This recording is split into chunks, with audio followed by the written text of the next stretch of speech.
And welcome. We have stabilized the economy and reduced suffering.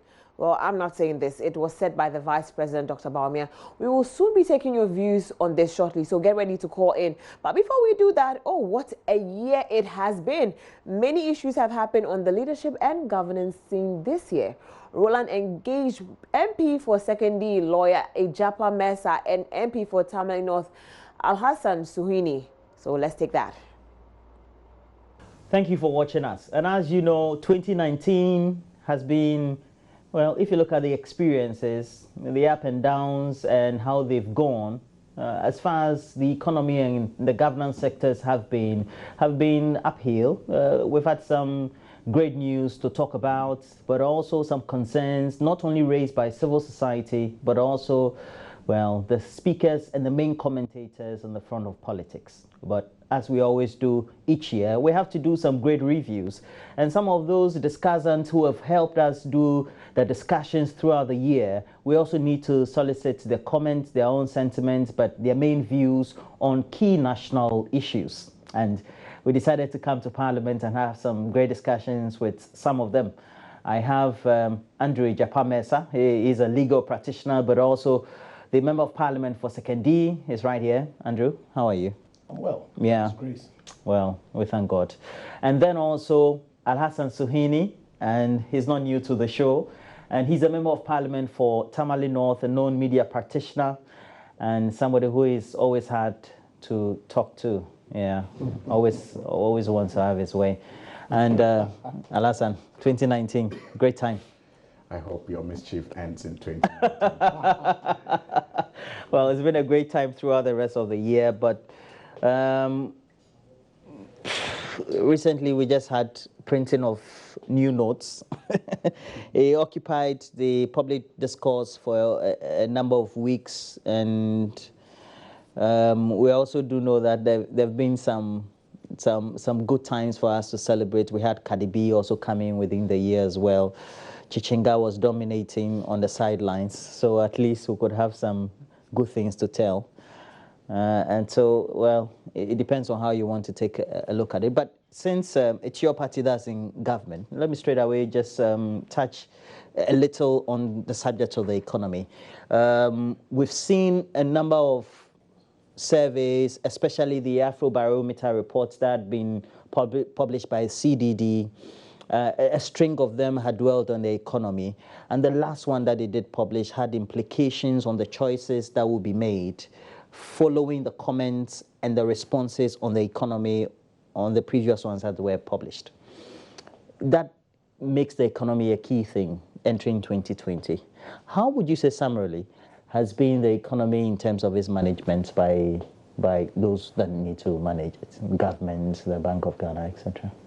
Well, I guess that it's very clear to everybody who has watched the space, particularly when you relate it to where it is that this government took over the management of this economy from in 2017, where all our economic indicators were looking horrible. Clearly, the managers of the economy at the time admitted that owing to some issues that they had encountered, it was imperative that they resort to external support by way of recourse to the IMF. GDP growth rate at the time was in the region of some 3.6%. You know, in the previous year was 2.9. So clearly, if the indicators that we have all been witnesses to in 2019 is anything to go by, of course, it cannot be said that all the issues of this country have been dealt with, but the signs are positive. We've had consistent GDP growth rate of an average of 7% in the past 3 years. We've successfully exited the IMF. Indeed, for the first time in several years, we've had a budget that did not have an IMF input, being the 2020 budget of this republic. of course, because the IMF is an international organization that we are members of, and so there are regular Article 4 oversight that they exercise over the management of aspects of member states' economy, which is regular, as opposed to program that our friends took us in.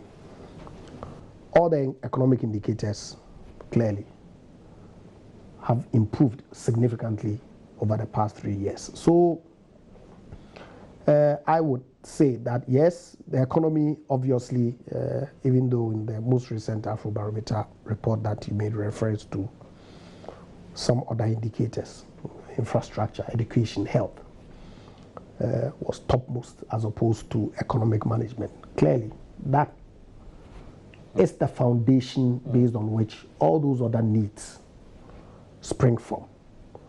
And our friends in the NDC themselves admit that compared to them, this government has done extraordinarily well. Their own assessments in 2017 to the effect that, well, we essentially down to the bone. And so fix it and let's see. Global ratings agencies have clearly rated this country better. The IMF projections that they've made clearly show an economy that is in stable, competent hands. Of course, we've had challenges with our exchange rate issues, which very recently we are told is the 25th year running where the cedi has depreciated. But the rate and quantum of depreciation, obviously, in times past, the cedi did as bad as 42% under the NDC. So the bone of contention is a quantum of depreciation. But of course, I mean, if you look at the structure of our economy, it's mainly import dependent. His Excellency the President has indicated that ought to change. We ought to move away from the Goggisberg economy, where the export of raw materials has been the crux of our economic sustainability and dependent on importation. That cannot change overnight. It takes a concerted effort, plan, program, that how do we get out of that? And you think the programs have been instituted? Absolutely. On a good footing? Absolutely. Except that, yes, financing issues have come up. The rate that we all expected, the industrialization that we all have come to admit to be the panacea to our problems, hasn't kicked off as much. Of course, the expectation from every right-thinking Ghanaian was not for government to go about putting up state-owned factories, because we've had experience with that and they didn't work. We all agree that private sector is the engine of growth, and so what governments do is to create an environment, empower the private sector, evaluate and assist them in setting up or owning the industrialization agenda, and clear. And so, yes, challenging year, but obviously prospects looking brighter and brighter, and I'm hopeful that 2020 things will be better. Oh, we'll talk about the projections for 2020, knowing that what it has been. But Syhuiyini, your summary observation so far, 2019, because it looks like the references from the Nana-Addo-led government and its commentators is always pre-2016 or post-2016 and pre-2017. They're always making references to that. Roland, I think that our friends still have withdrawal. They are suffering from withdrawal pangs. You know, when you are on an agenda, sometimes you can call it a 5-6 year agenda to crucify a man, even when he is dead, and you are expected to, you know, do better.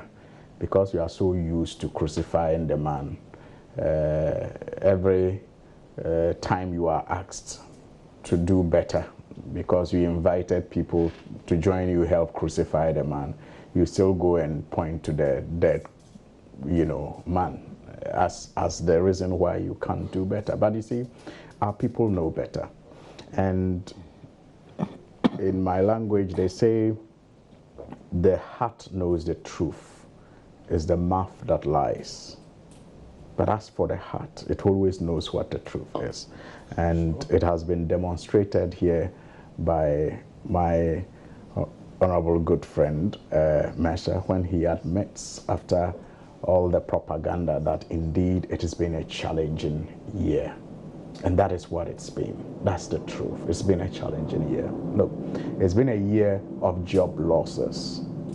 So many families are having to deal with loss of jobs and have to realign their way of life, and it is not easy. I know of a family that had one spouse working with Heritage Bank, the other working with Unibank, who together put their investment in Gold Coast Security. And having lost their jobs and having to deal with Gold Coast Security also going down, you can imagine. I know of families who have had to take their children from schools and change schools for them because they can no longer afford to pay the fees at the schools that they initially put their children in. That is the kind of year 2019 has been. 2019 has also been a year where almost every commodity has seen some appreciable level of increase in terms of cost. We've had to pay more for fuel, we have had to pay more for utilities, and we've had to pay more for foodstuffs. And almost everything has gone up in terms of cost. And it is a year where businesses are struggling to even get funding. That is businesses that are, just surviving and operating above, I will say just barely breaking even, struggling to even get financing. And that is why only recently I heard a bank manager say that they have had unprecedented levels of requests for loans, but they do not have the liquid to honor those requests because our banks are struggling in the face of the reckless interventions of government in the name of a banking cleanup. The Bank of Ghana. The banks are struggling for liquidity, and that invariably is affecting, businesses, and that is the kind of year 2019 has been. Look, we have recently heard about bumper harvest in rice. Now, first of all, the dishonesty to claim it as an achievement of government is very annoying to the farmers who have had to break their back to make this possible, because the commercial farmers who you have gone to interview who have complained about lack of market for their produce are not under the government planting for food and jobs. So they benefited nothing in terms of support. But they are the reason why we have the bumper harvest this year. They are those that you go and talk to in the media, and they are those crying that they need a market for it. And you know why there's no market, Roland? That is the 2019 year. I mean, that is the challenging 2019 year for you. In 2016, at least I know about the northern region, the volumes of rice produced in 2016 is higher than the volume of rice produced this year. But the private millers in the region were able to buy all of it in 2016 because they were liquid. They could get funding from their, bankers and financial institutions. We have a problem this year, 2019, with, the millers buying from the farmers because the financial institutions that supported these millers in the past have either been recklessly collapsed or do not even have the liquid to give the rice millers. And so you have the farmers stuck with paddy rice without a market for it. That is the challenging 2019 year that we have had to endure. And I mean, Accra and almost all our major cities are choked with, all kinds of wastes, liquid and solid, even though we're promised a cleaner city. Everywhere you pass is rubbish. Why? Because the, service providers are not paid. Why? Because the assemblies do not get their common fund release in time, and the institutions that are also underperforming sometimes is simply as a result of another reckless decision to cap their earnings and pump it into areas that are not productive. Yeah. And so it's been a challenging year, and no matter how well you dress it, it's not going to change the fact that Ghanaians have had to endure, I believe, one of the most difficult periods under the Fourth Republic. Okay. Now, how do we reconcile? You look at the Bank of Ghana figures from 2017. I mean, they look good comparatively 2 years prior to 2017. Okay, you look at 2018, they look good. 2019, even though of course we didn't have the figures still within target range, they still look good. I mean, comparatively, but that would be at the macro level. You go to the micro level, then there seem to be the figures just don't sync with what really is on the ground. So you tend to have people say, I don't feel it in my pocket. You are a member of parliament, you have constituents. Does that resonate with you? Figures do not tell the full story. But they are real figures. And they do not tell the full story. And it is not entirely correct to say that comparatively the figures from the Bank of Ghana have looked good. I mean, look at them again. Depositors, for example, deposits, the percentage of people who deposit in the bank. You would have thought that it would have astronomically risen because we have fewer banks now and people still have money. So you should have seen it rising. That despite the cleanup is dropping. Liquidity, I just told you, is dropping. The amount of money available to loan out, loanable funds is dropping. So it's not entirely correct that all the figures, are comparatively better than before. What I do know is that in 2016, and if you go back to look at the news reports, President Mahama was not the only one who predicted that our GDP, for example, was going to increase by 2017-2018. He wasn't the only one. The IMF, what do you call them? The World Bank, EIU, and others all predicted that our economy in 2017-2018 was going to increase by about 7-8%. So President Mahama was giving the assurance that, look, we have done the hard work, and so the fruits you will see in 2017-2018, and that has come to pass. Don't give God credit. No, I'm saying that has come to pass because you see, what were the basis of prediction?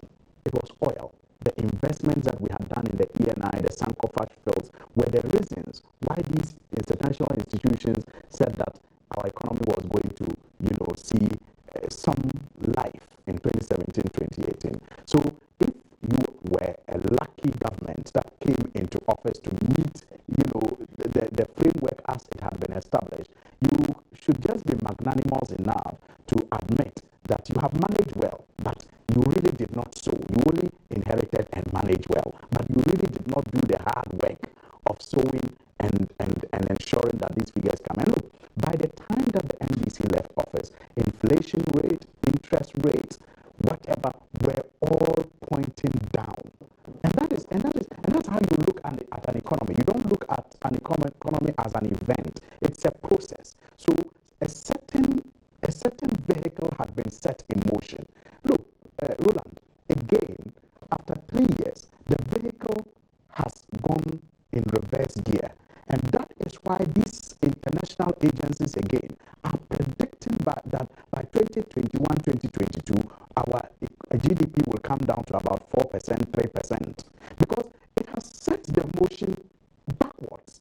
But the predictions that were positive was because a certain vehicle had been set in motion. That's why interest rates all started coming down. That's why the exchange rates and others were all improving. So if you came and you manage well, you see the benefits until a point that you start mismanaging. And that is what we see with this government. But the reality also is what you said, that even with the,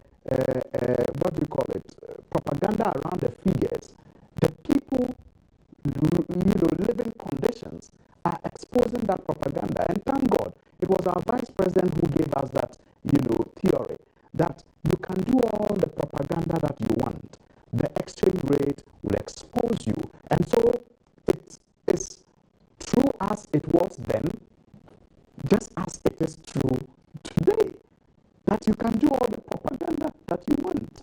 The exchange rate will expose you. If it was true then, I can't see why it would be a lie now. What would be your reaction to this? Because it looks like each time we have to make good commentary about how well the international community or the Bretton Woods institutions have received the macroeconomic figures, which relates to how the economy has, or the fiscal space has been managed. We tend to have this reaction. But of course, if you have opponents who say that the figures don't tell the entire story, but are quick to run to international financial organizations for policy credibility, which essentially is to fix their figures, then you get clear inconsistencies. In any event, look, I have here a copy of the PricewaterhouseCoopers banking surveys, 2018. It's a 93-page document. Let's look on the economy of Ghana. Look at the banking sector profitability and tell me whether the assertions by our friends that there's no liquidity within the banking space is correct. You see, it's important that we take this opportunity to set our focus only on the banking sector. Yes, I empathize with, if indeed it's true, the people that he knows who were the couple who were employed at Heritage and Unibank, who lost their jobs. You're saying you don't know such I don't know stories for a fact whether. Well, but saturated. No, so I don't have a problem. Okay. So I'm saying I empathize with those people. And of course, Gold Securities, I know that the government of Ghana is working to pay off the depositors who lost their funds as a result of the banking cleanup. Roland, you see, have we sat back to consider the opportunity cost of that decision? Which would have been? What would have been the situation had government not intervened? I don't think critics of government, for government backing that decision of the Bank of Ghana, are saying that no decision should be. Okay, so they're saying that. Hold on. No, I'll deal with it. Okay. I know what they're saying, that support the banks, reject capital. You don't think that's... But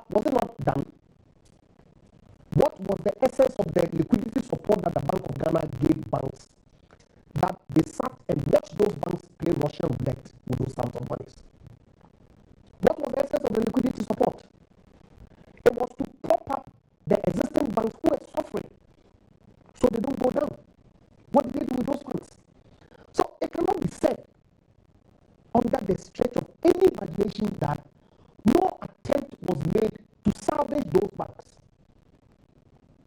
can never be said to be the case. The Bank of Ghana tried it. They went to sleep for the problems to get compounded. And I'm saying that the good people of this country should sit and not fall for the mischief of the NDC, who ordinarily should be eating humble pie and saying to government that it was bold for you to have stopped this rot and spent huge sums of money that could have gone into other productive sectors of this economy to clean up the banking sector that we failed to clean up. That's exactly what a responsible opposition, which presided over the very problem that this government is saddled with and is resolving, ought to do. Okay, look, I find it extremely interesting when the NBC say that the GDP growth rate that we are enjoying post 2017 was as a result of some investment that they did in the past. Interesting, because Roland, what's GDP? It's the totality of all goods and services produced in the economy in one financial year. Correct?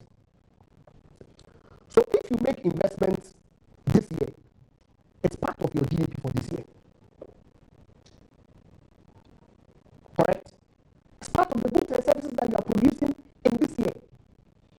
Now, they claim to be investing in infrastructure,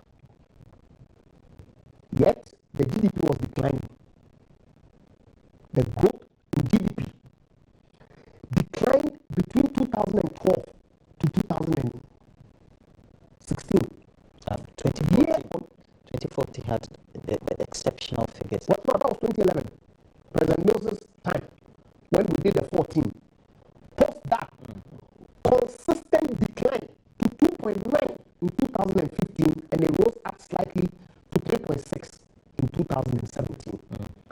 So the question that I ask is, how is the government that claimed to be investing in infrastructure, investing in the economy, was generating declining GDP growth, but one that is accused of consumption is rather generating increased GDP growth rates?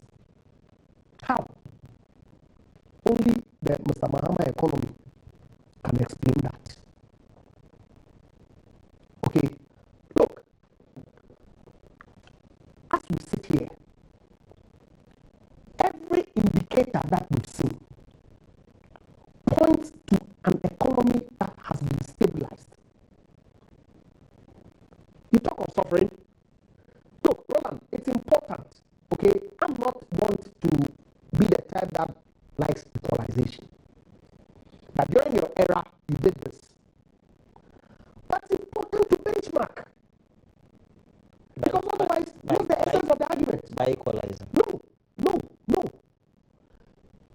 This is the most biggest opposition party that is saying that my track record is better than yours. So the people of Ghana should vote for me to come and continue. So I say, oh, really? Your track record? It's important that we benchmark it against ours and see what it is that you did relative to what it is that we've done. I told you here that this data available says that Ghana has experienced the 25th year straight. That precedes both the MPP and the NDC. In fact, it almost takes us to the Rawlings era of 1992. Indeed, it takes us. Fantastic. 25 years. So we can only measure the performance of the managers of the economy during your period and see the rate at which the interest rate declined. And they're not counting. That's the only measure. Because we have a systemic problem with our economy. We import almost everything in this country, and